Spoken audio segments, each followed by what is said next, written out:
चलिए हम लोग स्टार्ट करते हैं। लास्ट क्लास आप लोगों को दो होमवर्क दिया था, एक find out the capacity of earth और दूसरा जो ये था क्वेश्चन था हम लोगों का। तो find out the capacity of earth में बहुत आसान था। इसमें बताया था कि अर्थ को हम लोग ये मान के चलते हैं कि वो स्फीयर है, राइट। और स्फीयर का, कंडक्टिंग स्फीयर का कैपेसिटी कल आपको फॉर्मूला दिखाया था, बताया था, राइट, कि क्या होता है, R बाई के होता है ना। तो R बाई के होता है इसमें, तो आप इसमें वैल्यू पुट करोगे, तो आपका अपने आप इसमें आंसर आ जाएगा। तो सबसे पहला जो वैल्यू होगा आपका, यहाँ पे आप क्या लिखोगे देखो तो, C equals to R by के।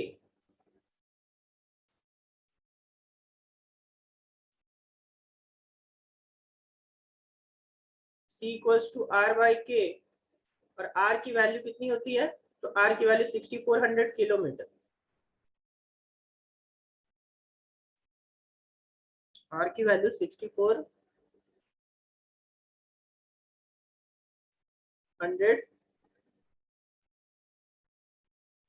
किलोमीटर और ऑलमोस्ट 64 लेके चलते हैं, ठीक है।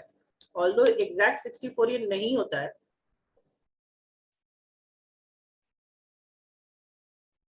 और के की वैल्यू कितनी होती है, 9 इंटू 10 टू द पावर 9।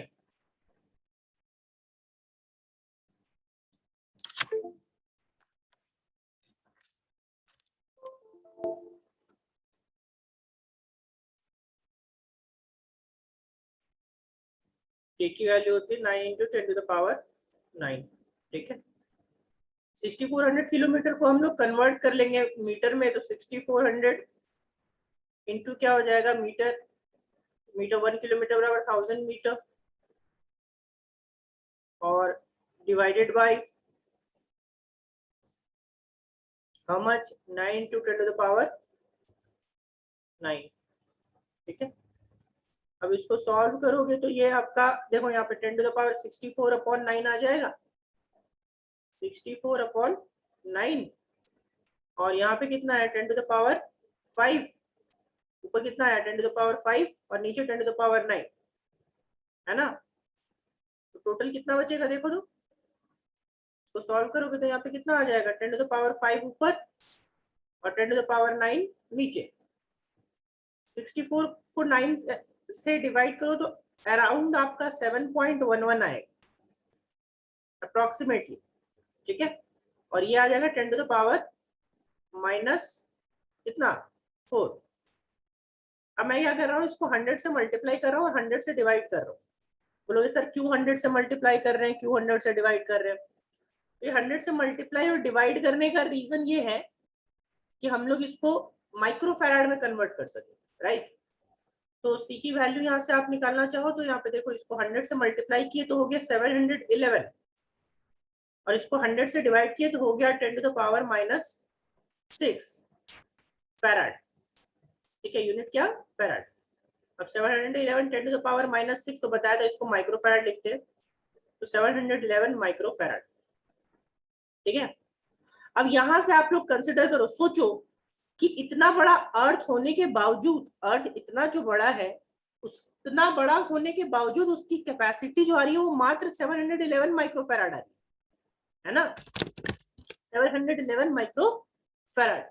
यानी बाकी सारी जो चीजें होंगी वो उसका तो और भी छोटा होगा, और भी कम होगा कैपेसिटी, ठीक है। इसलिए वहां पे मैंने बताया था और लिखवाया भी था कि farad is a very bigger unit, इसीलिए हम लोग माइक्रो फैराड यूज करते हैं, पिको फैराड यूज करते हैं, नैनो फैराड यूज करते हैं, ठीक है।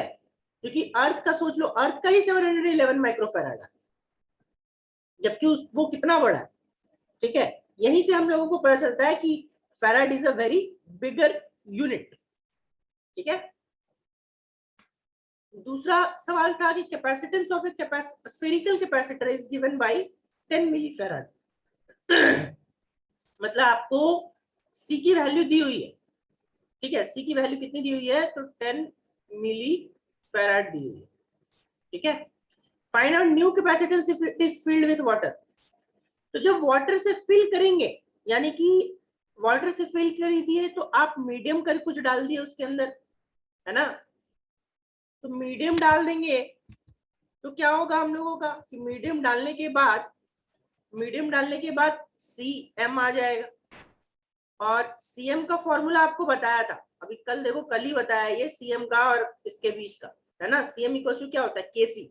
केसी यानी कि कैपेसिटेंस इन एयर। तो सीएम इक्वल टू के सी लिखो या के सी नॉट लिखो, ठीक है। और सीएम आपको निकालना है, दिस इंप्लाइज सीएम की वैल्यू के सी नॉट, के की वैल्यू कितनी, तो के की वैल्यू होती है 81, सी नॉट आपको दिया हुआ है, सी नॉट कितना दिया हुआ है 10 मिली फेराड, है ना, यहाँ पे 10 हो गया, 10 मिली फेराड। तो सी एम जो हो जाएगा, ये बहुत आसान नहीं था, सो बताओ, जो लोग बोल रहे थे सर नहीं बन रहा है, नहीं बन रहा है, 81 इंटू 10 कितना हो गया 810, 810 मिली फेराड। बताओ, क्या ये आसान नहीं था? जो लोग नहीं बनाए हैं तो बताओ, सिंपल फॉर्मूला पुट करना था।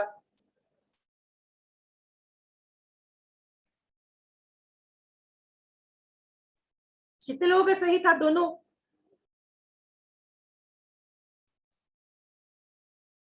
मोर ऑप्शन में यस करके बताइए, यस और नो करके।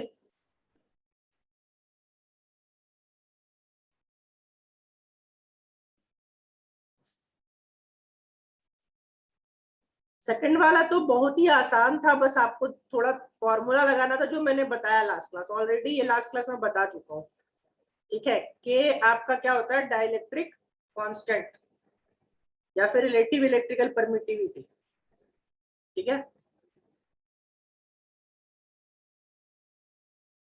क्या यहाँ तक क्लियर सबको? यहाँ तक क्लियर सबको?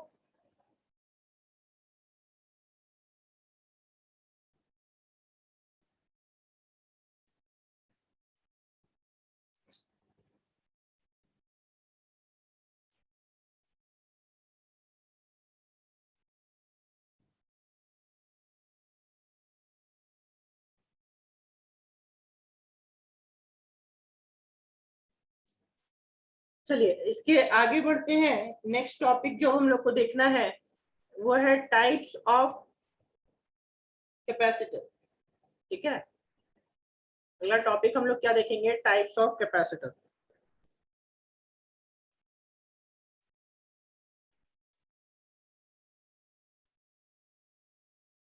कितने टाइप के कैपेसिटर होते हैं based on geometrical configuration.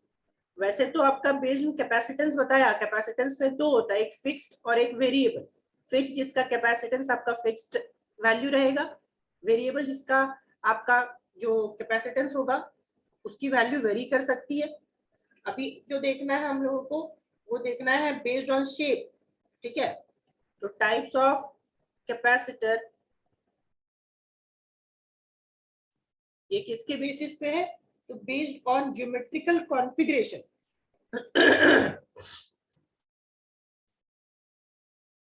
based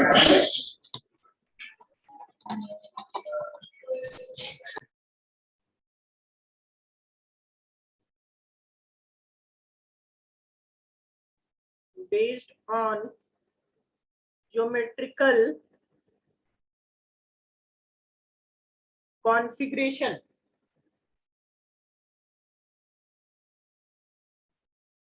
geometrical configuration का मतलब हम लोग शेप एंड साइज के बारे में बात करेंगे, ठीक है। Shape capacitors are of three types. Capacitors are of three types, ठीक है। पहला क्या है भाई, तो पहला है आपका पैरेलल प्लेट कैपेसिटर, जो one of the most important topics है, ठीक है। पैरेलल प्लेट कैपेसिटर, इस चैप्टर में पूरा हम लोग इसी चीज पे ध्यान देंगे, बाकी सारी चीजें भी होंगी लेकिन मैक्सिमम ध्यान हमारा, मैक्सिमम जो होगा वो हम लोग इसी पे फोकस्ड रहेंगे, पैरेलल प्लेट कैपेसिटर। ठीक है, दूसरा जो है हमारा स्फेरिकल कैपेसिटर।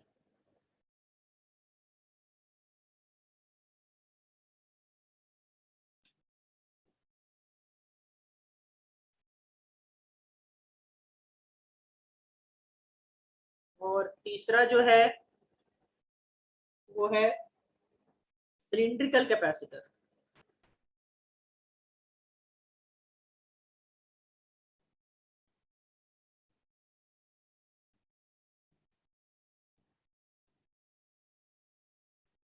ठीक है, स्फेरिकल कैपेसिटर और सिलिंड्रिकल कैपेसिटर जो है वो सिर्फ आपका कंपटीशन सिलेबस में, ध्यान रखिएगा इसको। ये दोनों आपका सिर्फ कॉम्पिटिशन्स में, जेई/नीट। ऊपर वाला जो है वो आपका सब में है, बोर्ड्स में भी है, जेई और नीट में तो है ही। ठीक है, तो पहला हम लोग स्टार्ट करेंगे पैरेलल प्लेट कैपेसिटर से।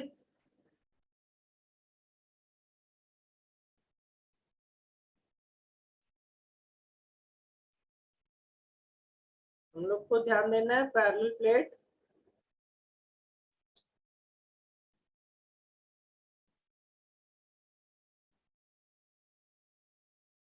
कैपेसिटर पे।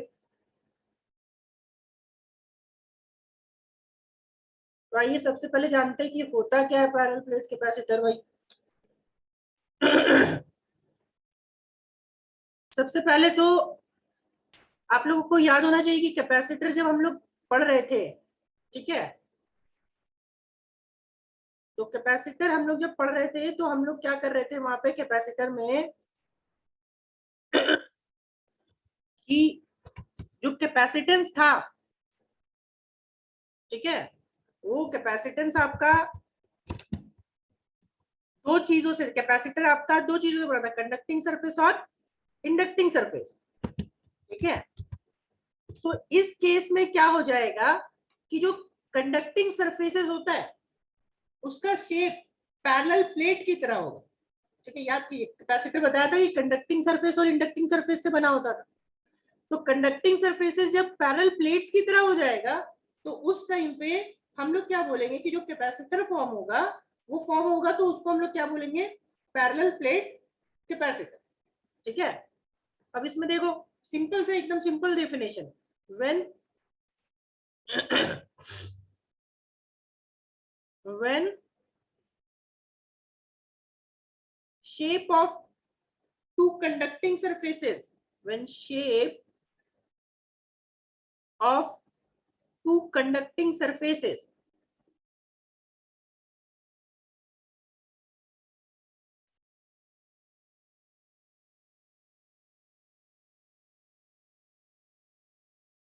are thin, are parallel plate sheets, are parallel plane sheets, then the capacitor formed, then the capacitor formed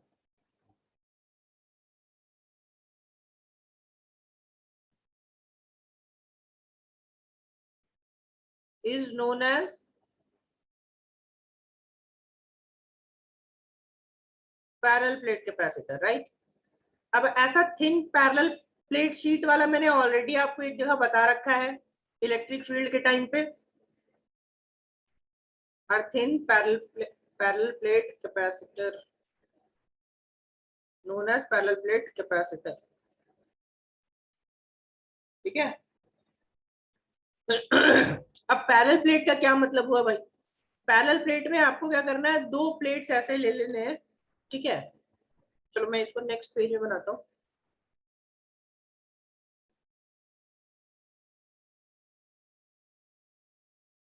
ठीक है, इसका हम लोग निकालते हैं कैपेसिटेंस। पहले कैपेसिटेंस हम लोग निकालने की कोशिश करते हैं कि कैसे हम लोग क्या करेंगे। ठीक है,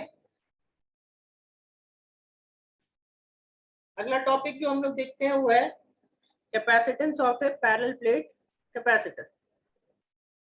उस टॉपिक के अंदर ही कैपेसिटेंस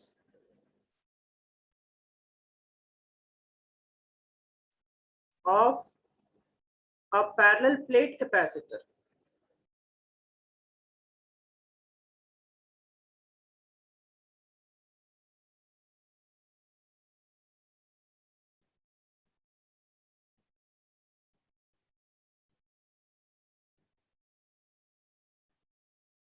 देखिए जरा सा, दो हम लोग यहाँ पे प्लेट्स लेते हैं जो क्या होगा, एक दूसरे के पैरेलल होगा। ठीक है,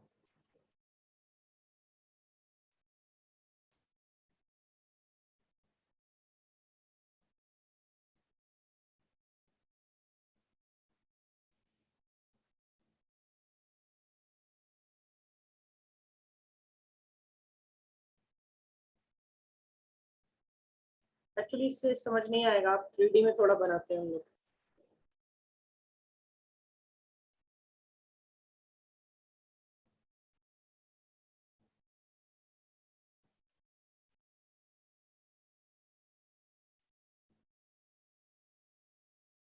देखो एक प्लेट ये लिए और दूसरा प्लेट ये ब्लू कलर के वजह से है, और ये आपस में दोनों क्या है ना कि एक दूसरे के साथ पैरेलल है।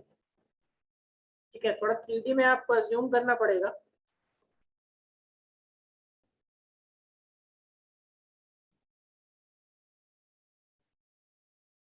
ठीक है, और आपस में ये पैरेलल है।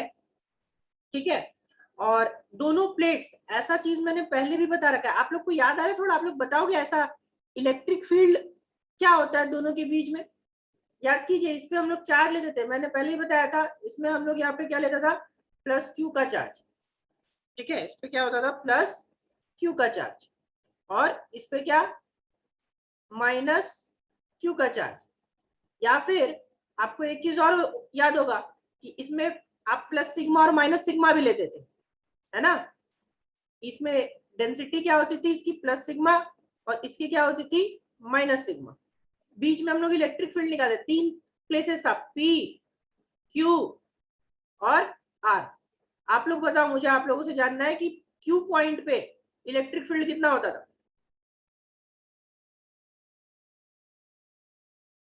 क्यू पॉइंट पे इलेक्ट्रिक फील्ड कितना होता था? तो हाँ ठीक है, करण, बाकी लोग याद करो। सबसे लास्ट टॉपिक बताया था, क्योंकि इसी से आगे हम लोग प्रोसीड करेंगे। ये नहीं पता होगा तो आपको फिर आगे प्रोसीड करने में दिक्कत होगा। नहीं मनु, गड़बड़ है, सोचो। वो तो सिग्मा 2 माइनस सिग्मा 1, मैं फाइनल पूछ रहा हूँ। फाइनल फाइनल सब सिग्मा पुट करने के बाद याद करो ना कि सिग्मा पुट करते थे सिग्मा 2 के जगह पे, और सिग्मा 1 के जगह पे माइनस सिग्मा पुट करते थे। फाइनल आंसर याद रखा करो। ठीक है सनी?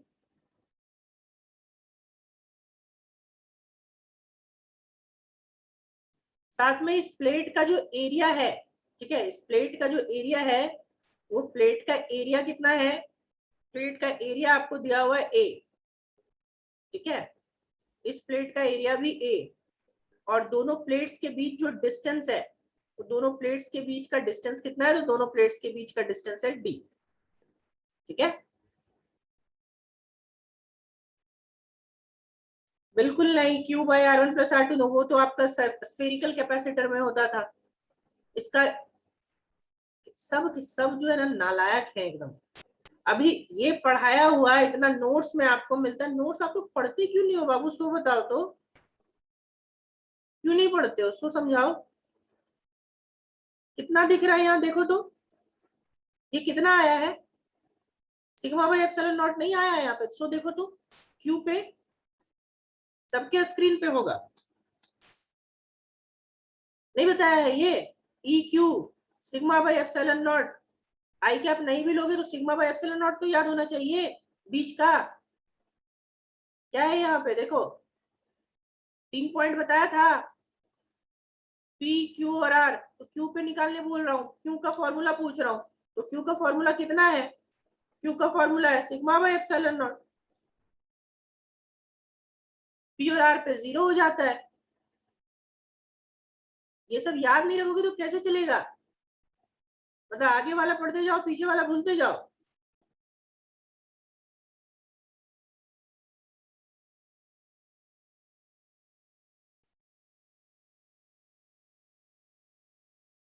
तो इलेक्ट्रिक फील्ड क्यू पे होता है sigma by epsilon not, right. तो यहाँ पे आप सिग्मा बाय ये पी और क्यू कंसिडर नहीं भी करोगे, पी कंसिडर नहीं भी करोगे तो हमारा चल जाएगा, क्योंकि हम लोग को पी और आर का काम नहीं है, वहां पे इलेक्ट्रिक फील्ड क्या हो जाता था, 0। ठीक है, तो सबसे पहले हम लोग, क्योंकि बोर्ड के लिए भी ये आता है, तो बोर्ड के लिए भी हम लोग को थोड़े से स्टेटमेंट्स वगैरह लिखने पड़ेंगे यहाँ पे। जब भी बोर्ड के लिए हम लोग पढ़ेंगे तो हम लोग इसमें कुछ ना कुछ स्टेटमेंट्स लिखेंगे। ठीक है, तो स्टेटमेंट के लिए आइए थोड़ा सा स्टेटमेंट फॉर्म कर लेते हैं। Let us consider two plain parallel sheets, two plain parallel sheets separated by a distance of, separated by a distance of, कितना डिस्टेंस है, तो distance of d, and area of cross section, and या फिर area of plates is a। ठीक है, the charge on plates is plus Q and minus Q respectively, plus Q and minus Q. अब plus Q minus Q क्यों ले रहे, तो याद करो कैपेसिटर जब हम लोगों ने बनाया था तो उसमें बताया था कि एक साइड प्लस आता था कैपेसिटर का फॉर्मेशन में ही। ये कैपेसिटर कल डील किया था, उसमें बताया था कि एक साइड हम लोग का क्या बनता है, प्लस, तो दूसरी साइड माइनस। ये देखो एक साइड प्लस आया और दूसरी साइड माइनस आया, है ना। चलिए एक साइड का प्लस ले रहे, दूसरी साइड का माइनस ले रहे। ठीक है, plus Q and minus Q. So the surface charge density, so the surface charge density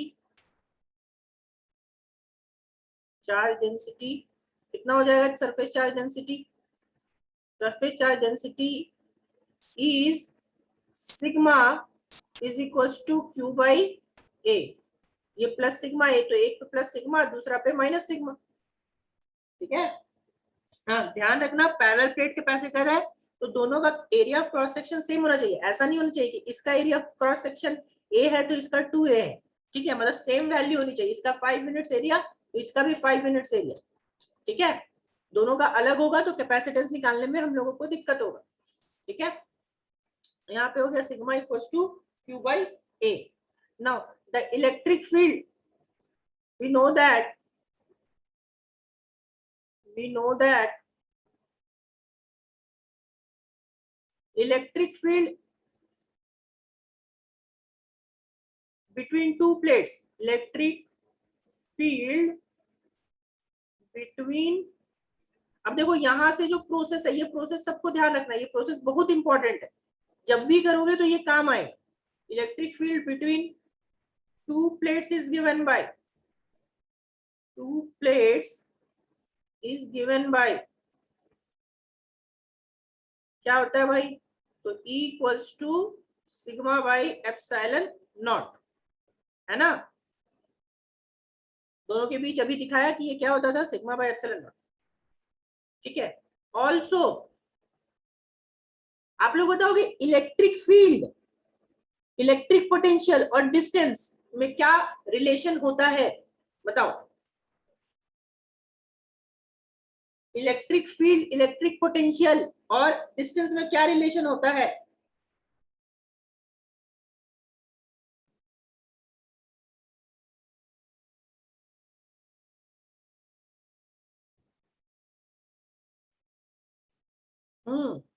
anyone, एकदम सिंपल रिलेशन बताइए जो डिस्टेंस के बीच होता है, ई वी और आर के बीच। वो तो माइनस डीवी बाई डी तब होता था जब पोटेंशियल चेंज हो। हाँ ठीक है सनवास, ठीक है, बिल्कुल ठीक है करण। देखो हम लोगों ने ऑलरेडी पढ़ा था कि E इक्वल्स टू, ऐसा नहीं पढ़ा क्या, V बाई आर, नहीं बताया है ना, बताया ना। तो यहाँ पे आप एक नया, मैं ध्यान से समझना इस बात को, ऑल्सो V इक्वल्स टू, मैं क्या लिख रहा हूँ यहाँ पे, आपने पढ़ रखा है E equals to V by R, है ना, V बाई आर। और यहां से क्या हो जाएगा, V equals to E into R. R की जगह आप ही लोग बताओ तो आर की वैल्यू यहाँ कितनी दी हुई है, आर की वैल्यू यहाँ कितनी दी हुई है,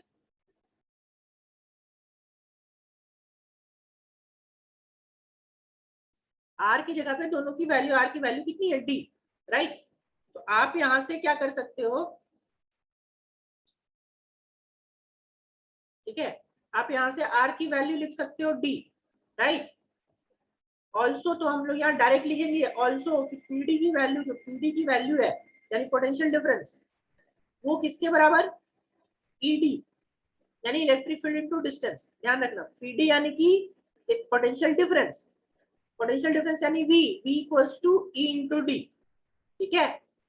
नाउ अब आपको पता है कैपेसिटेंस निकालने का फॉर्मूला, कि कैपेसिटेंस जब आप निकालते हो कि C इज इक्वल्स टू, क्या पढ़े थे हम लोग last class, C equals to Q by V, ठीक है। अब Q तो यहाँ Q रह जाएगा, ऊपर नीचे V, तो V की वैल्यू E इंटू डी, है ना, और E into D, Q by E की वैल्यू आपको पता है क्या, sigma by epsilon not, sigma by epsilon not into D, ये एप्सिलॉन सिग्मा, और सिग्मा की वैल्यू पता है क्या, Q बाई ए, तो ये एप्सिलॉन नॉट ऊपर जाएगा तो Q times of epsilon not, ठीक है, और नीचे सिग्मा, तो सिग्मा का वैल्यू कितना है, तो सिग्मा का वैल्यू है Q बाई ए, ठीक है, और क्या, ये D।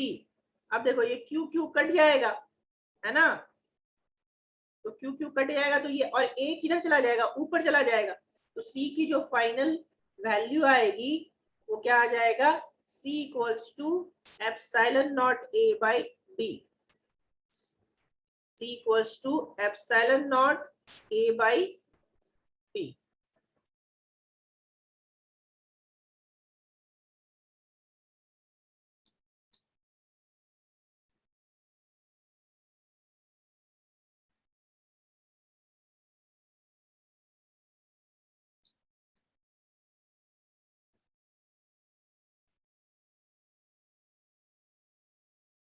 ठीक है, epsilon nought A by D। और ये हम लोगों को ध्यान रखना है फॉर्मूला, ये होता है parallel plate capacitance for parallel plate capacitor, ठीक है।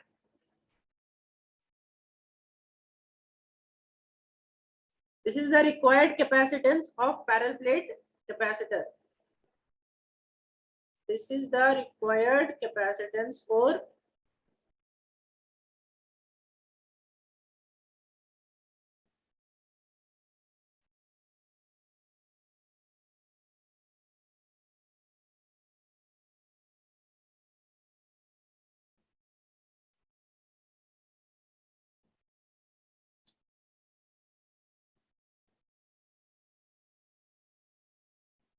क्या यहां तक सबको क्लियर हुआ,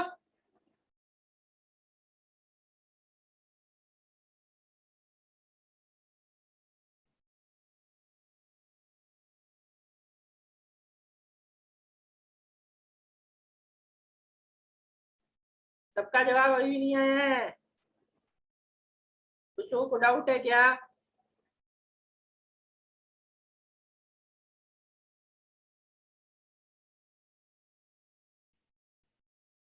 चलो ओके, मैक्सिमम लोग,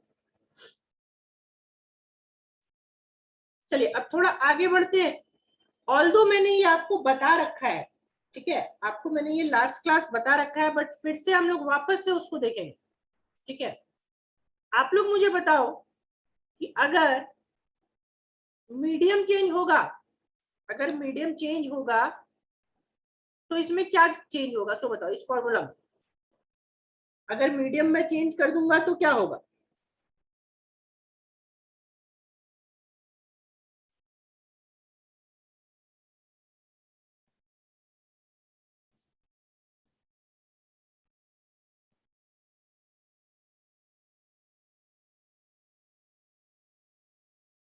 मीडियम चेंज करने पे क्या वैल्यू हो जाएगी?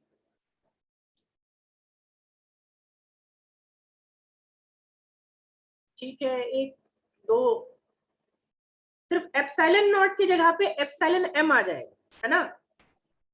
ठीक है, तो ऑन इंसर्टिंग, यहाँ पे पहला टाइम में मैं लिखा रहा हूं, इफ पैरेलल प्लेट कैपेसिटर, ध्यान से समझना, ठीक है? नोट का फर्स्ट पॉइंट में क्या लिखेंगे? इफ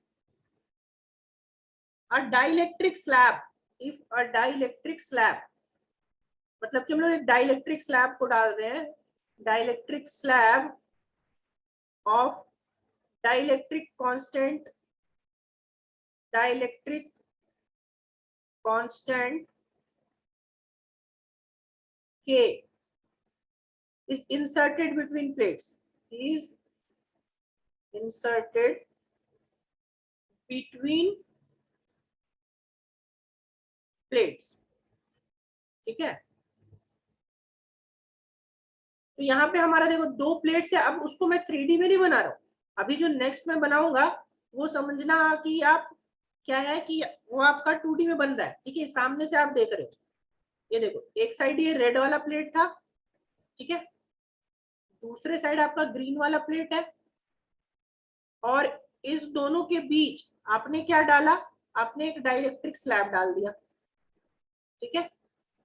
ये उठाया मैंने, ये यहाँ पे इसके बीच आपका डाइलेक्ट्रिक स्लैब आ गया, दोनों के बीच है ये, और ये कंप्लीटली फील्ड है, समझे? कंप्लीटली फील्ड का मतलब कि पूरा दोनों से टच किया हुआ है। पार्शियली दो, देखो आगे जाके मैं दो चीज यूज करूंगा, एक पार्शियली फील्ड और एक कंप्लीटली फील्ड। तो कंप्लीटली फील्ड का मतलब है कि इसके एजेस जो है वो दोनों प्लेट से टच हो रहे, और दोनों का जो एरिया है, ठीक है, जस्ट ए मिनट,